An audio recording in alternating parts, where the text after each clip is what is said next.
Okay, we are live. Hello, good evening, and welcome to the Haven Podcast Power Hour. And I need to close my Haven Podcast Power Hour. I need to close my Haven Podcast Power Hour. Echo. Close my Haven Podcast. What the heck? Power Hour. All right, there we go.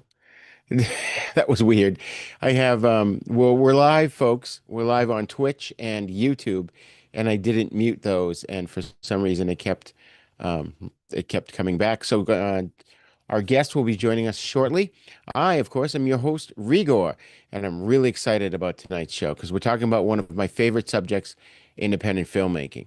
As many of you know, this show is all about celebrating the people who keep genre entertainment alive, whether it's horror films, cult cinema, nostalgia, filmmaking, comics, television, music, restoring classic cars, or the creative spirit that keeps all those passions going. Now, this is the place for it. Um, and tonight, TJ, can you unmute? And I'll ask you to unmute. Hey there. Oh, there he is. We're joined by filmmaker TJ Moore, founder of Cliffhanger Productions, who spent more than 25 years making movies completely outside the Hollywood system. His latest feature, Scream: A Little Dream, has been making the festival rounds, winning awards, and now he's already hard at work on Scream: A Little Dream 2, which is currently on Kickstarter. We'll talk about his filmmaking journey, why he became obsessed with 3D movies, the challenges of independent horror, classic movie serials, and where Cliffhanger Productions goes from here. TJ, welcome to the show. Thank you. Awesome. Thanks for having me on. Awesome. Glad to have you here. So now you had mentioned Cliffhanger Productions has now been around for over 25 years. That's a remarkable accomplishment in independent filmmaking, wouldn't you say? It is, especially on the micro budget level, because most people they do a micro budget film, uh, and it's not easy doing one, and that's it. It's one and done. Either because they've lost money, which I have, but or they just realize it's just hard to do. Yeah. And yeah, so a lot of people come and go. I don't know if it's persistence or stupidity or what, but I keep chugging away. It's tenacity. That's a great quality to have. Let's go all the way back to the beginning. What inspired you to start Cliffhanger Productions? So, I've always been like a classic movie fan. I actually got into the serials because of Raiders of the Lost Ark. When they were doing the Indiana Jones films, they were talking about the old movie serials. And I finally started renting them from the video store. Things like Perils of Nyoka and Captain Marvel and Dick Tracy and all. And I was like, Commando you know what? Cody. Yeah, I want to do that. And I had actually written a script. Well, I had started a script all the way back in 1989 called The Dark Avenger. It was supposed to be a 12 episode series. I think I got like 5 or 6 of the chapters written, and it was awful. But I gave the script another shot in the mid 90s, and it turned into like a 200-page script. And I thought, I'm never going to make this movie. And actually, to date, I have not. It Hmm. it's a pretty big task, but I still wanted to do a serial. And Christmas 1999, I was sitting around and I was joking with one of my friends. If you know anything about the Old Republic series, Yep. there's a lot of them that are called King of the what have Right. Like King of the Zombies. not specifically that, but like King of the Rocket Men, King of the King of Rocket. the Yep. Carnival, Yep. King of the Mounties, that sort of thing. And the gimmick of every last one of those is that the male lead hero's last name is King. And I sat Right. around one time and I said, I'm going to write a serial called King of the Park Rangers, but I'm going to make King the woman and not the Oh, guy. cool. And at first it was just a joke. And then I wrote it in like 4 days. And it had a manageable enough cast. It wasn't a gigantic cast. Like the Dark Avengers script was something like 40 people, 2, 3 fistfights per chapter, and all sorts of madness. This was a lot more manageable. This was Yeah. close to what they would call porch film, since most of it was shot outside in the Pine Okay. Barrens. Yep. And then we started doing it. And it took 17 months off and on of filming to do. And when it was over, I said, I'm never doing this again in my life.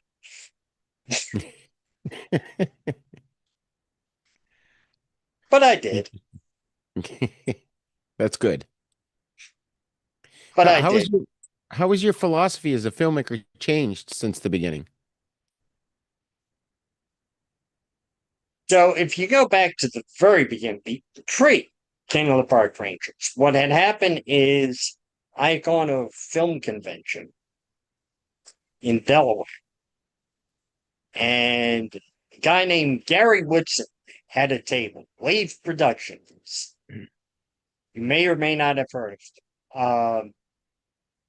They're based in South Jersey, and a couple of his actresses were there, and she talked us into buying these films. And they're horror films, but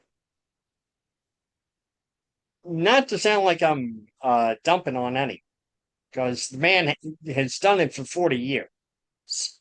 Right. Uh, but his films had no pace. Scenes that should end at a natural point just went on and on and on. And I sat there watching it with my one buddy, and I'm like, he's making money hand over fist.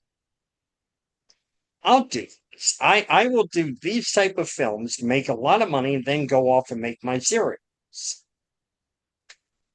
Well, try doing a feature called I Was a Teenage Dormitory Psycho, horror feature.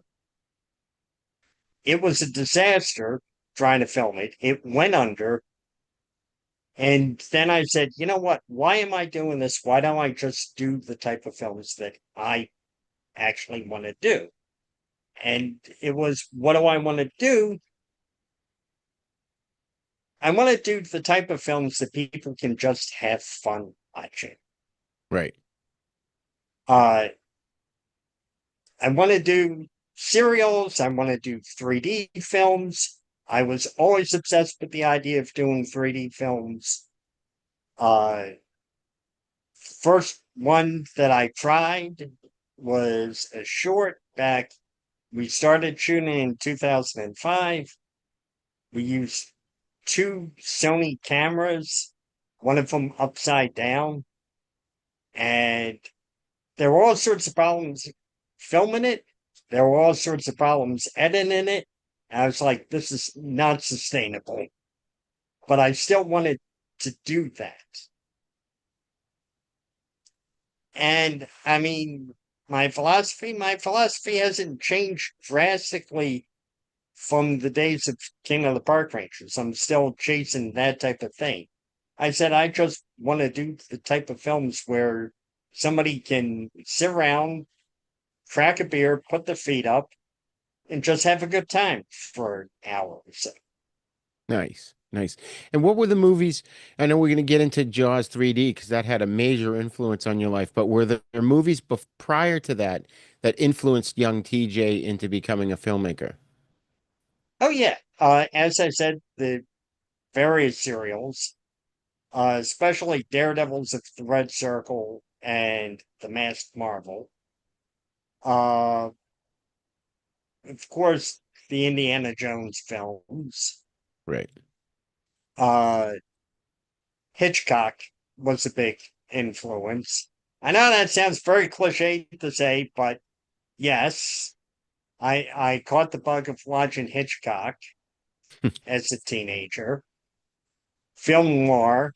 Uh, I remember seeing Detour at like 4 o'clock in the morning and just being blown away by it. And not for nothing, some of the really famous bad movies, the Ed Wood movies and Yep. Robot Monster. I still love those films. Nice. Have you had a chance to check out the recent Nicolas Cage show, Spider Noir, on I Prime? just finished it Friday. Nice. I love it.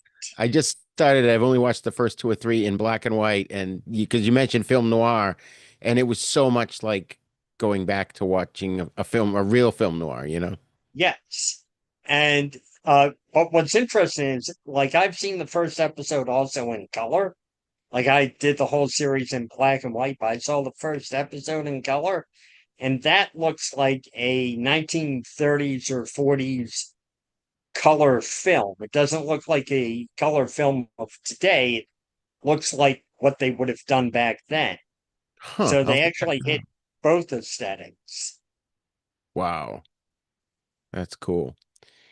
You became you famously became fascinated with 3D movies after seeing Jaws 3D. I saw that in the theater as well in 3D. What was it about that that grabbed you? You know, I was 11 when that came out. And no, 12. 12 years old. I was actually 11 when I saw my first 3D film because they were showing them on TV back in the day. You may Oh or yeah, may not. Creature from the Black Uh, Lagoon yeah, and yes, Gorilla at they had. Large. And Gorilla at Large is the first one to really catch my attention. Hmm. I mean, I have that today, and that 3D does not work at all. But in 1982, it looked like it did to me. And that's where I started getting fascinated.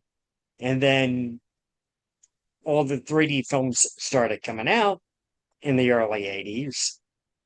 Friday the 13th Part 3, which I was way too young for. Nobody was going to take me to see that. Uh, you mentioned before Treasure of the Four Crowns, Space Hunter. The only one I got taken to see at the time was Jaws. And I remember sitting in the theater and you have that opening shot where the severed fish head floats way out of the audience. Can you say it again? You kind of froze for a second there. Sorry. Yeah, you have that opening scene where the shark chomps the fish and the severed fish head floats way out of the screen at the audience. And my mind was just blown. Uh, and the other thing I remember about that was some stoned guy in the back of the theater shouting out, "It's coming at you, man!" That's hilarious. And I that just sealed it. I just became obsessed. I read a little bit about 3D, but I became obsessed. And back then, it wasn't easy to see it. Right, right.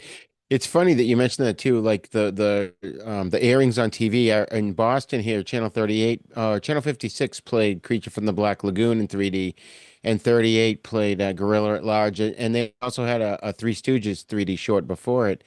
And I Mhm. remember riding my bicycle to the next town over to a convenience store called Store 24 just to get my free 3D glasses. I still have them. I wish I'd thought of it. I would have pulled them out.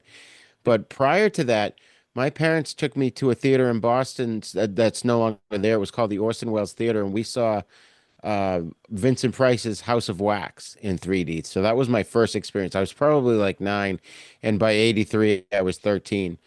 So yeah, growing up in that era, getting exposed to those 3D films was just, and it was a treat, not like recent times where every freaking movie's in 3D, you know? Right. And that was the thing. In the 80s, it was a rare and very wonderful thing. And any opportunity I got, anytime something came on TV, uh, anytime there was a showing somewhere that I could get to, I was there. Uh, I watched the first 5 Nightmare on Elm Street films just because the sixth film was going to have a 3D segment in it. That's awesome. And I won't say I regret that, but I mean, Freddy's Dead is what it is, and part 5 is just dreadful. Yeah. I was amused by part 3, though. Yeah, three. Yeah, I got a lot to say about that, but that's a show for another day. uh, the uh, in fact, when I was 14, my mom had got me a book called Amazing 3D by Dan Sims. Hmm.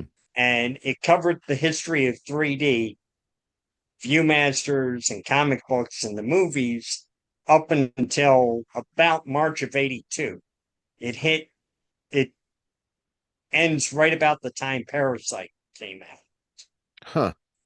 with Demi Moore, not to Yeah. be confused with the one from a few years ago. Right, right. And I thought, I'm going to watch every movie that's ever been made in 3D, even Wow. if I have to watch it flat, which back in the day, that's how you had to do it. Right.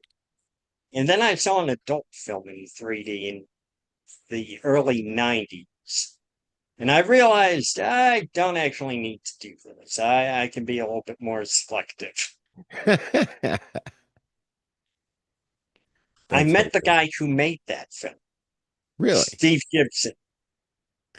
Steve Gibson, great guy, uh, very enthusiastic about 3D, just really unfortunate uh, choice of subject matter for Right. his.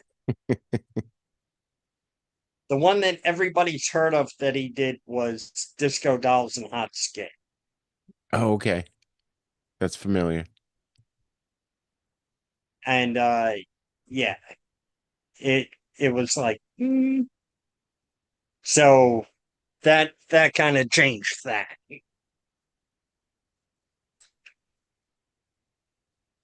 But like I said, I just became obsessed.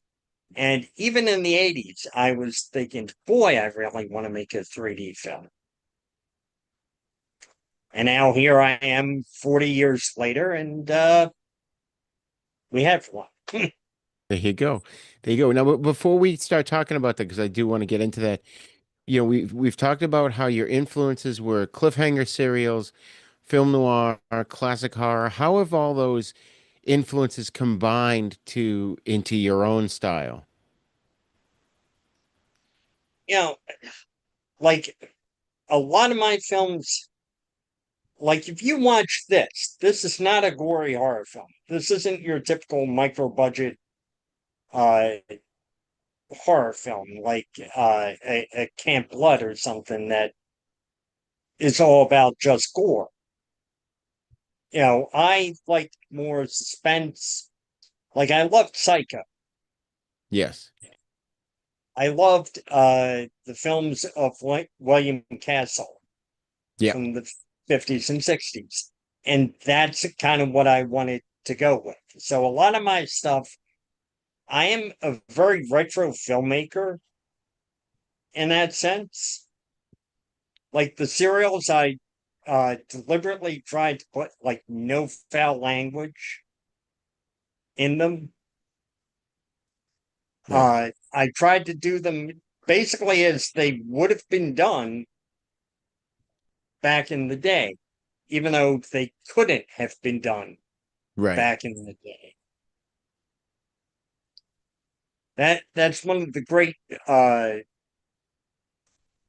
dichotomies of my films. I try to make them as close to how they might have been made in, say, the 40s or 50s, and yet the subject matter and such never would have got away with in the 40s or 50s. Right. Right. Interesting. Yeah. Have you seen, I forget, it was, I'm gonna say it was in recent years, probably like a decade ago. There was something called The Mercury Men, I think. It was a serial. I'm trying to remember where I saw it. It might have been on like the Sci-Fi Channel. Have you heard of that I've one? not I've not heard of that one. The one Yeah. I heard of that was done about 20 years ago was Monarch of the Moon, Oh, okay. which was done by Dark Horse when they were doing films. Oh, okay. Dark Horse Comics had an Right. indie film branch, but that was more spoof. Right. Mercury, I'll have to look into that. Yeah, it's on. I just looked it up on IMDb. It's actually from 2011. I mean, last year is like yesterday for me, but uh, it's done in. I remember it was done in black and white. It was really cool, and the premise is basically oh my God. Uh, Pittsburgh, 1975. Edward Borman, a lowly government office drone, finds himself trapped when the deadly men of Mercury seize his office building as a staging ground for the nefarious plot. Aided by Jack Yeager, a daring aerospace engineer from a mysterious organization known as the League, Edward must stop the invaders and their doomsday device, the gravity engine. Oh And wow, that actually sounds quite fun. I I don't know if remember my enjoying it. Cliffhanger friends have heard of it. It's I'm trying to see who the director is. Where is that? It's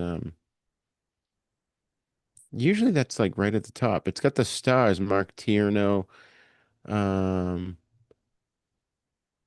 Kurt Wooten. It looks like these we haven't really heard of a lot of these actors that are in it, but yeah, definitely check it out, Mercury Men. But speaking of which, anyways, why don't you give the audience at home who may or have not seen it yet the what's the premise of Scream a Little Dream? So the idea for the first film, Scream Little Dream, is it's a young woman who is involved in a fatal car accident that takes the life of her best friend. And 6 months later, she's having dreams about a mysterious masked killer coming after her. And she's trying to understand why she's having these dreams. And of course, there is actually a mysterious masked killer running around. Hmm. So that's the basics of it. Cool. Cool. And one thing I found interesting when I was doing my research that you had many iterations of the film that you had gone through before the final one. It's almost as if the film simply refused to be made until it decided it was ready. Is that how it kind of felt for you? More or less. We the first time we tried it, we tried shooting in 2017 and it didn't quite complete. And we lost the location, so we couldn't just go back and pick up where we left off. Right. So we tried it again about a year later, and again, for varying reasons, it did not quite finish. But that version, I was able to at least cut together a cut of it and release it on in 2020. And then 2023, I thought, you know what? I'll give it one last try. Uh, and if it doesn't happen, that's it. I'm tapping out. And I had the most wonderful cast and the most wonderful weekend of filming it. And back then, it was just supposed to be a short. Right.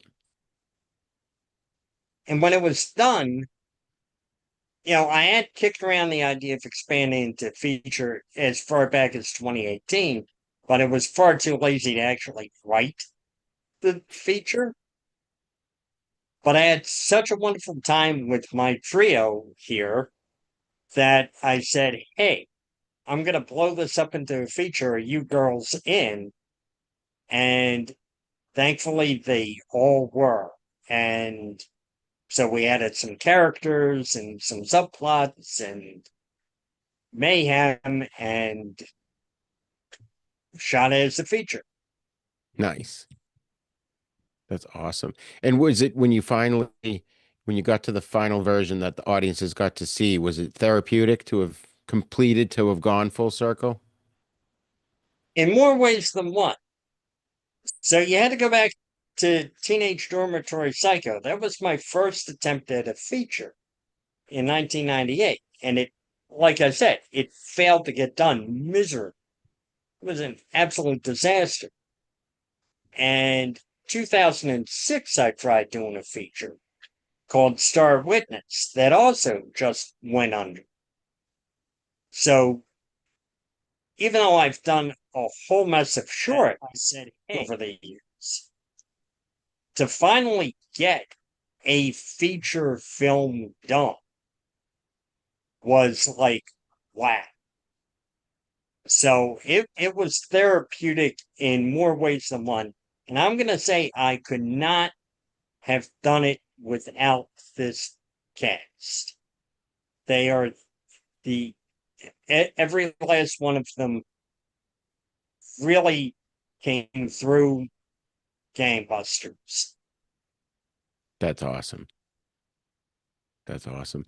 Yeah, like I mentioned, I had seen as a kid Vincent Price's House of Wax in 3D. That was great. I also saw Friday the 13th Part 3 in 3D, which was great because I was 82, so I was 12, and I begged my parents to take me. They had always taken me to horror movies, but then sitting in the theater thinking, before the back then you had lights on and then they would dim into pitch blackness, and before the lights were going down I was starting to think this is a bad idea. Jason's going to come out and kill me. I'm going to die. It's 3D. And it ended up becoming my favorite of the franchise. And I loved the one scene that I will never forget vividly was when Jason jumps out and he grabs the guy on each side of his head and squishes him, and the eyeball pops out right at the audience. Yeah. And seeing the audience like a wave just kind of go, whoa, you know. Yeah, I have seen Friday the 13th Part 3. I eventually got to see almost all of the 80s films in 3D Oh, thanks nice. to 3D Blu-ray. Oh, okay. Uh, Yep. and Friday the 13th Part 3 was released on 3D Blu-ray about 5, 6 years ago. And it's the only Friday the 13th movie I've bothered to watch all the way through, by the way. That's funny. Yeah, I have that on Blu-ray in 3D as well. And uh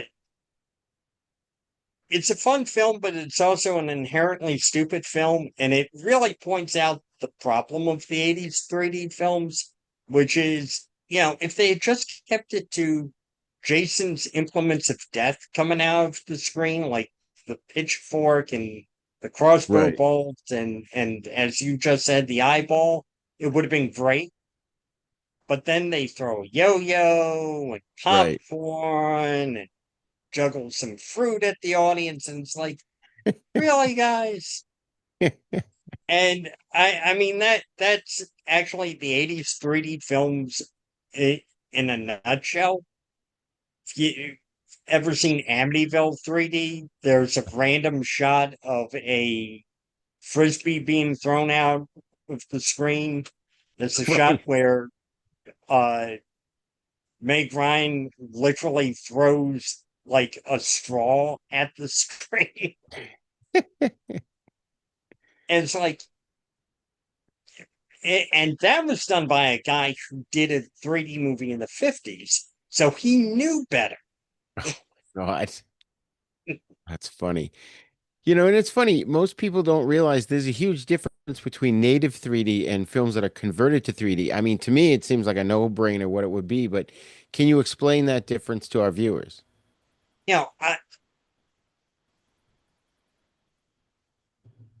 with native 3D, you have to plan the shots, whereas uh, native conversions a lot of times they just shoot it flat, and then they go in and use computers and they'll do depth maps and everything, but it really rarely gives you the same actual experience. Sometimes it works really well. The Walk was a really good one uh, for that.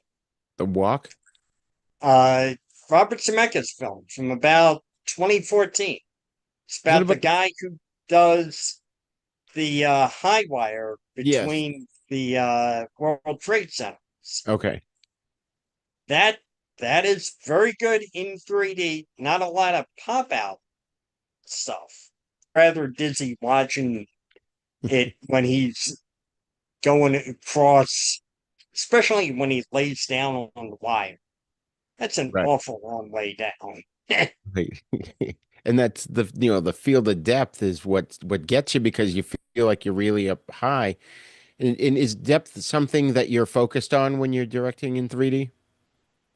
That is definitely something I focus on, and I love doing little things like having people move through the screen instead of just across the screen. There's a great shot in Scream a Little Dream where you've got Megan McGee in the foreground, and she's talking to Megan Bloom Fluid behind her. And then way in the background is the door to the house, and Julie McNamara comes through the door and walks up to them, and he can see her moving through the screen. I love doing little things like that. There's another great shot uh, where McGee's standing on some stairs talking, and Julie walks into the shot from the foreground. Nice. And again, I love doing stuff like that. I love that as much as I love actually poking people in the eye. But I feel like the conversions can't really do the eye poke shots quite the same way. Right. Right. Uh, I mean, Spider-Man Brand New Day looked pretty good with some of that. I just saw that the other night, Okay. Yeah, I haven't seen but that yet. a lot of them just don't really.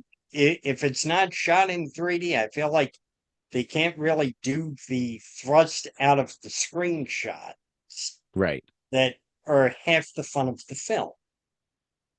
Right. And do you have a favorite 3D gag that is in a film that you may have seen? I mean, aside we talked about Jaws 3 at the beginning with the fish head, but are there any that stick out in your mind that you've always Oh, remembered? so many. The avalanche and it came from outer space. Oh, yeah. Everybody talks about the paddle ball and House of Wax, and how can you not? Right. Uh, Grace Kelly reaching out of the screen for the scissors and Dial M for murder. Oh, yeah. That is one thing. The 50s films, they weren't as crazy with the effect shots as the 80s films were. Right. Excuse me. But when they had them, they really let you know they had Yep. Uh, another great one, terrible movie, but great effect. This film called The Bubble from 1966. Hmm. Arch Opener film. And there's a shot where a tray of beer floats from the bar all the way out of the screen and back into the screen, back to the bar. And that's actually a really neat one to see. Cool. I'll have to check that out. Yeah, just look it up. Space Vision, a step beyond 3D. Is Yes. that's just got to be a gimmick, right? Just to get Space busted. Vision was actually the first of the single strip 3D formats that uh, was done in 1966. Before that, everything was shot with two cameras projected with two projectors Oh, okay. Yep. back in the 50s, which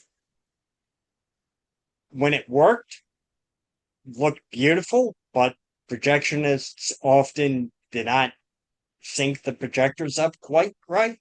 Oh, So wow. it would be a disaster.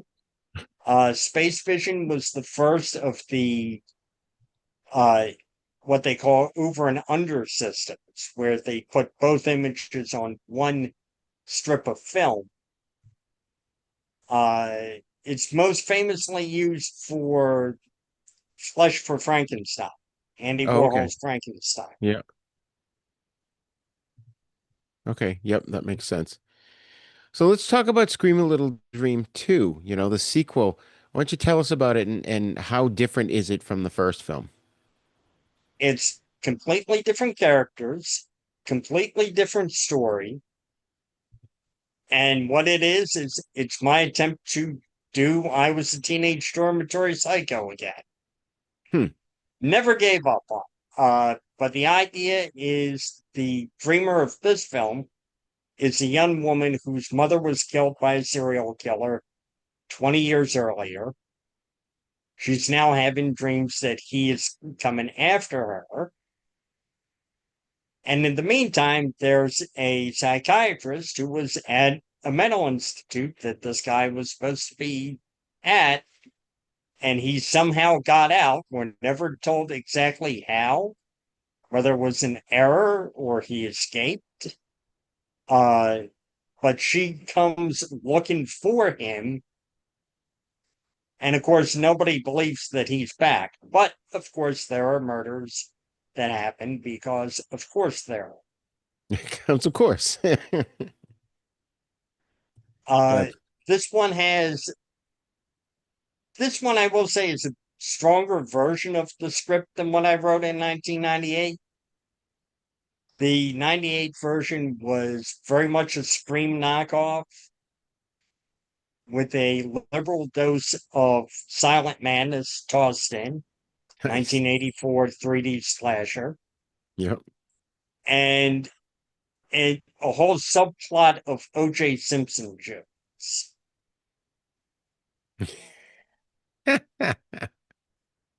And so we dropped the OJ jokes, and we're a little less derivative of the other two films.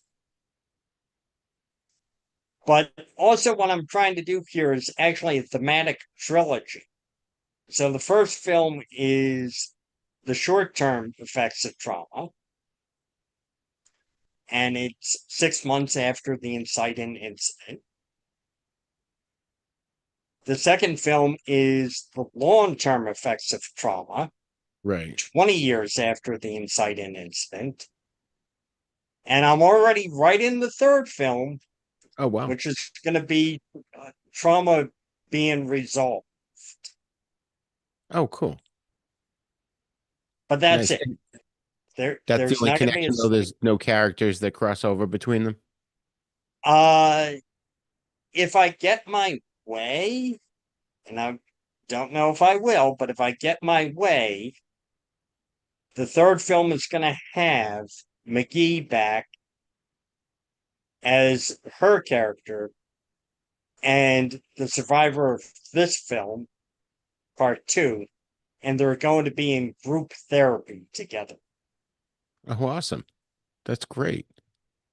That's great. So now you're using Kickstarter to fund this, is that correct? Yes. The Kickstarter actually came to an end Saturday morning, but it was fully funded. However, we are accepting late pledges. Feel free to go in and give us a little bit more money.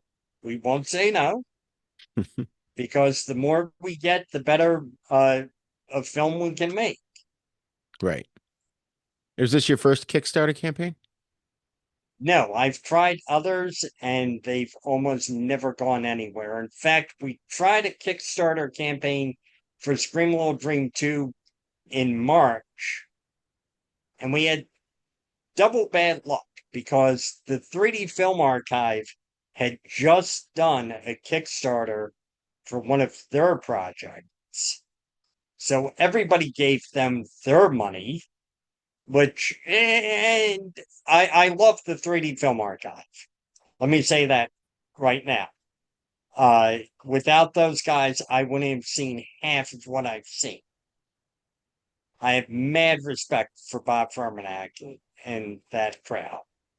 Uh, but it was a little disappointing to uh, see that my film didn't fund because, of course, it was pretty much right after the holidays. So you have so Oh, much money. What are you going to fund? right. Uh, and then somebody else was doing a horror film that they were going to convert into 3D, and they jumped in right in the middle of our campaign. Hmm. Uh, and they got their funding. So it was Ah, like, ugh. that sucks. Oh my God. Uh, but I did an Indiegogo for this one, and the Indiegogo, that was one of the last times Indiegogo did you keep what you raise. So we didn't raise our budget, but we raised decent enough amount to help. Right. What was hilarious in that Indiegogo is one of the guys who backed it messaged me and he said, "Oh, you want to be careful. You don't want to do the next robot monster." And I'm thinking, why would I not want the next robot monster? Right. 73 years later, the film still sells out. Right. People know that film. Uh, I mean, do I want to do a good film? Of course, but I also like to do a film that, 30 years after I'm dead, somebody's like, hey, what might be a fun time? Let's pop on Scream a Little Dream. Right. Right. And why is crowdfunding so important to independent filmmakers today? Because, I mean, you can do a film for next to nothing, but it's always going to look like garbage. It, you got to pay your people, you got to feed your people. That costs money. You got to put money into the film. You're not always going to get money out of the film. Right. And, in the past, I just funded them myself. And it's like, I can't keep doing this. I can't keep tossing a couple of thousand into a film and then making nothing off of it. Yeah. So crowdfunding helps soften that blow. That's And, good. and the amount we raised isn't even the full amount of the budget for the film. It's just something to help uh, get the film done.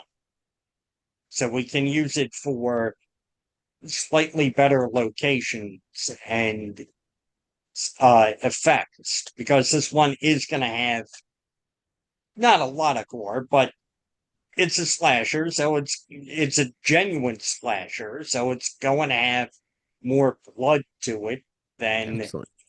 the first one did. Nice. That looks good. The Oh, sorry.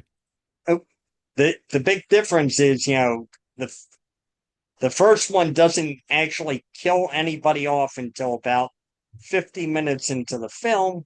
Hmm. The second one's going to kill someone off within the first 10 minutes. Nice. That's great. And what has you the most excited about coming back and making this sequel? So there's quite a few things. I have a very good cast already lining up for it, which I'm always delighted to work with. Uh, TJ Doyle, who is in the first film, is coming back as a different character in the second film. I have wonderful pair of wonderful lead actresses, Campbell O'Hare and Danielle Harper, who were absolutely amazing talents. Uh, really looking forward to working with them again on this. Plus, just the idea of actually pulling off a film that I tried 30 years ago and seeing if we can actually do it, this stuff. Yeah. That's awesome. And, pulling together a core group of actors is always a good thing, isn't it? Tarantino often works with a lot of the same actors, and so many filmmakers do that. And, do you find that there's sort of a synergy when you get to the next project after you've done the first one now, you kind of became a family because you worked so close together for so long, and now you're doing another one, whether it's a sequel or not, it could be a completely different film. Do you find that there's a special kind of synergy in that? Oh, definitely. Definitely. And I'm definitely one of those guys who wants to work with the same people again. If you're good, if you give a good performance and you're there, I will be delighted to work with you again and again and again. Uh, Scream a Little Dream was mostly made up of the cast of a web series that I did back in 2020 called Happy Hour. Five of the seven people in the film are out of that Happy Hour web series. Awesome. Uh, the newbies were McGee and Angela Roth. And again, they were wonderful. I could make movies with any of these people or all of them just for the next 10 years and not care. Excellent. That's great. So you've got locations, you got scheduling, money, trying to keep everyone motivated. What is your biggest challenge when you're putting together a film? It usually is scheduling. It usually is trying to match everybody's schedule, trying to get everybody on the same page. Right. Uh, Sometimes that feels like herding kittens. Not even herding cats, but herding kittens. Oh, geez. uh, but when it works and it's wonderful. Nice. And when you're working with tiny budgets, what do you find surprises the audience the most? I think if you can tell a good story on a tiny budget, because I think a lot of people look at films, nano budget films, and they think, oh, this is going to be nothing. So if you can tell a good story or an entertaining story, that's what really surprises them. And it's not unheard of. I mean, Paranormal Activity was made for what, $15,000? Right. Yep. Blair Witch was made for like 30. Yeah. That's interesting. Yeah, that's so true. All right, so let's before we start to wrap things up here, I've got a lightning round of questions for you. So, Uh-oh. are you ready? Yes. The Favorite answer horror is movie? four. Oh, there you go. 42. Favorite horror. Psycho. Psycho or Jaws? Uh-oh. One of us froze.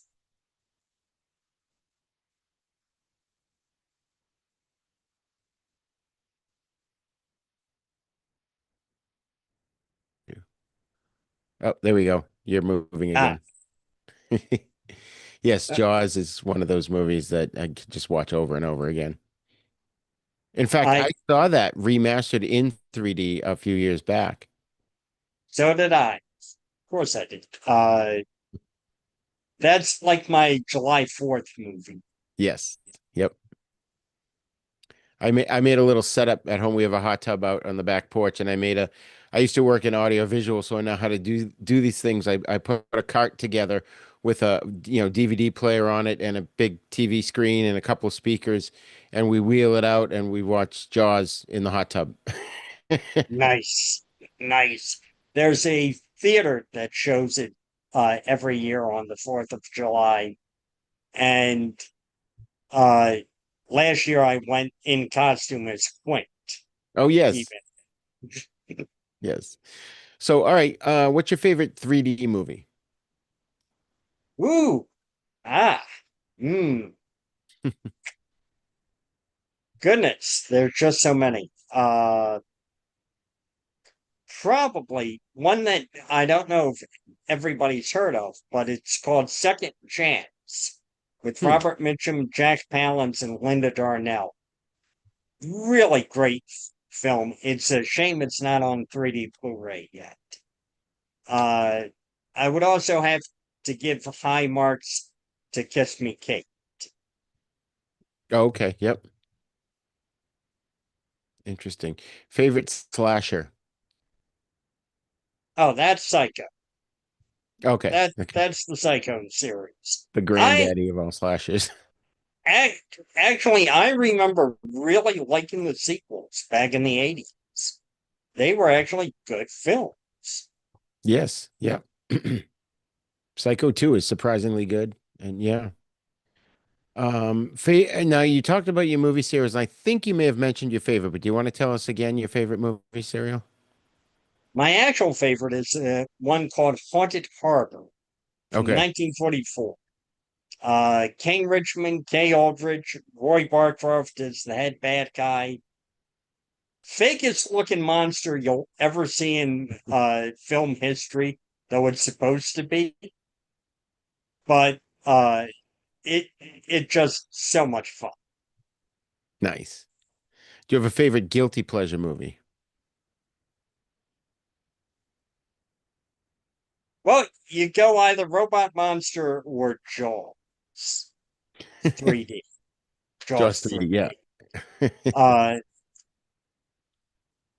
I know there's a lot of people who hate on Robot Monster. I just think it's the most amount of fun. I'd also toss Silent Man that's way up there. Yeah. If you ever seen that, Belinda Yes. Montgomery and Yep. Vivica Long time ago. Linford. I met Belinda Montgomery at Chiller Theater one time, Oh, wow. and I said to her, "I really love you in this one movie, but it's kind of a stupid movie." And she goes, "What was it?" And I said, "Silent Madness." And she just looks at me and goes, "That was a stupid movie." That's funny. Favorite filmmaker? Filmmaker? Yeah. Hitchcock.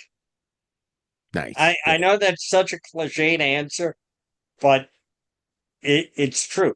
And what's funny is I got into Hitchcock because, of course, Hitchcock did a 3D movie, Right. Dial M. But after that, which I wasn't impressed with the first time I saw, Hmm. but after that, I saw Rear Window, and that was it. Yeah. Yeah. You know what I love is Rope because I think he does that in what, in three shots? And It's actually like five, is it but yeah. five? Okay. And Oh yeah, it's just I incredible. Rope is so fantastic. Rope is the best long take film that's ever been done in Yeah. that style.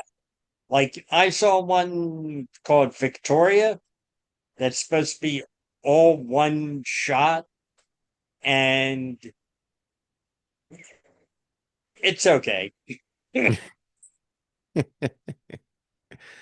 Oh my God. What, all right. Well, last question here. On that, what is, oh, I have a few more, but of that section, what is one movie you think everyone should see? Besides Scream a Little Dream, you mean? Yes. I would have to say, well, Jaws is the easy answer. If you haven't seen Jaws, what are you even doing? Right. Just get out. Uh, I would also have to say, probably one of my favorite William Castle films. The Night Walker from 1964. Nice. Barbara Stanwyck and Robert Taylor and is it Lloyd Bachner? Yeah, Yep. with fantastic music by Vic Mizzy. Yes. That's awesome. He did the Addams Family theme for those who don't know. Yes. Um, Now, if someone handed you $100 million, $100 million budget tomorrow, what would you do with it? Would you remake something? Is there another dream project that you would put it into, or what would you do with that? I would I would be terrified of $100 million project, but I would probably make a pulp type film, like Like a a, pulp hero type film. oh, okay, nice. But I would actually probably bring back my character to the Dark Avenger and do that There you go. as Yeah, opposed to even doing a known property like Batman or uh, an MCU film. nice, nice. Well, TJ, it's been an awesome time having you here. An absolute pleasure. I'm glad you came. Thank you for joining me tonight. Thank Um, you for having me. I just want to say And congratulations on everything you've accomplished in the last 25 years, and I wish you good luck with Screaming Little Dream 2. We can't wait to see where the night set goes. The nightmare goes. I want to see the third yeah, one now. the and by the way, shameless plug. The first film will be making its streaming debut finally on a website, Horror Hound TV.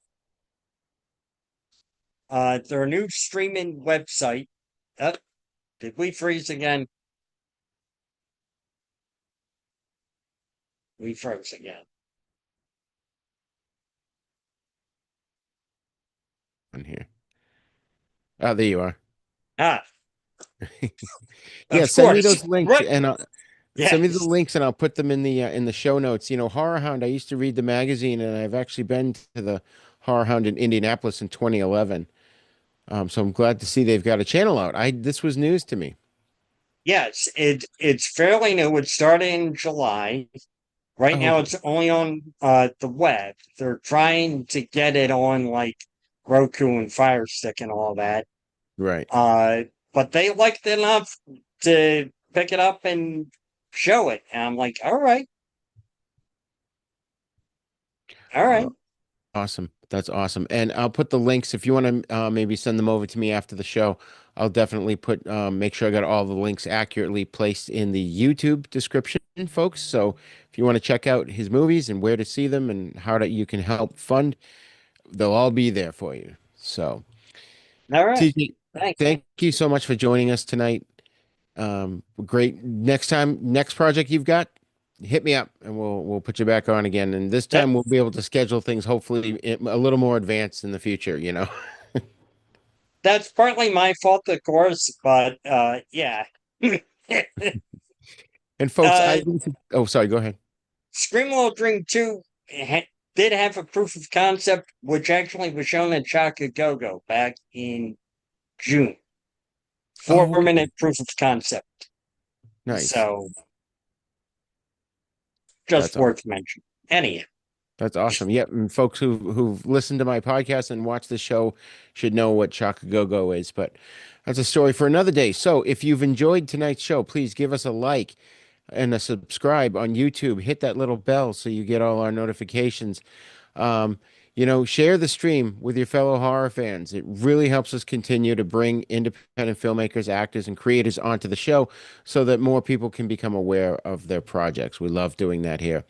You can find us live on YouTube at Uncle Death One. Facebook, we're not live there yet because it doesn't seem to work in the group. I'm gonna have to create a page for that. But we're also on Twitch at Jupiter Media 42. So until next time, I'm Re-Gor reminding you to support independent creators, keep physical media alive, and never stop celebrating the movies, television, music, nostalgia, and the creativity that brought us all together. We'll see you next time on the Haven Podcast Power Hour. TJ, don't go anywhere. Take care, folks.